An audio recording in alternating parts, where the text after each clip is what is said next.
रुनुक झुनुक मोर पायल बाजे, छठी मैया ऐथिन अंगना है। रुनुक झुनुक मोर पायल बाजे, छठी मैया ऐथिन अंगना है। छठी मैया ऐथिन, छठी मैया ऐथिन, छठी मैया ऐथिन अंगना है। छठी मैया ऐथिन, छठी मैया ऐथिन, छठी मैया ऐथिन अंगना है। रुनुक झुनुक मोरा पायल बाजे, छठी मैया ऐथिन अंगना है। रुनुक झुनुक मोरा पायल बाजे। कथी लय हुनकर चरण पखारब, कथी लय आरती उतारब हे। कथी लय हुनकर चरण पखारब, कथी लय आरती उतारब हे। कथी लय हुनकर भोग लगायब, कथी लय अर्घ दियाइब हे।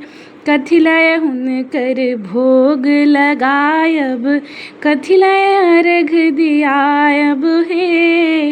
रुनुक झुनुक मोर पायल बाजे, छठी मैया ऐथिन अंगना है। रुनुक झुनुक मोर पायल बाजे। गंगा जल लाय चरण पखारब, दीप लाय आरती उतारब हे।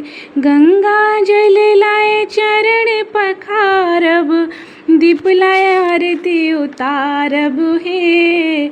नारियल केरा भोग लगायब, दूध लाय अर्घ दियायब हे। नारियल केरा भोग लगायब, दूध लाय अर्घ दियायब हे।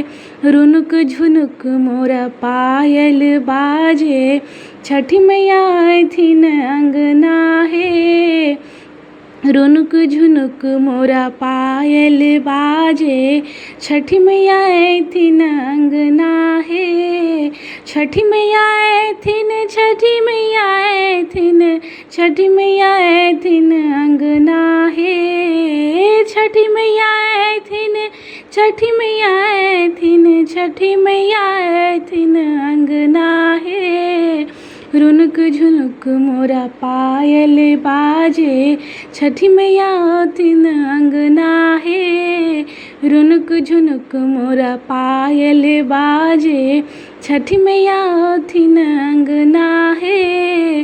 रुनुक झुनुक मोरा पायल बाजे।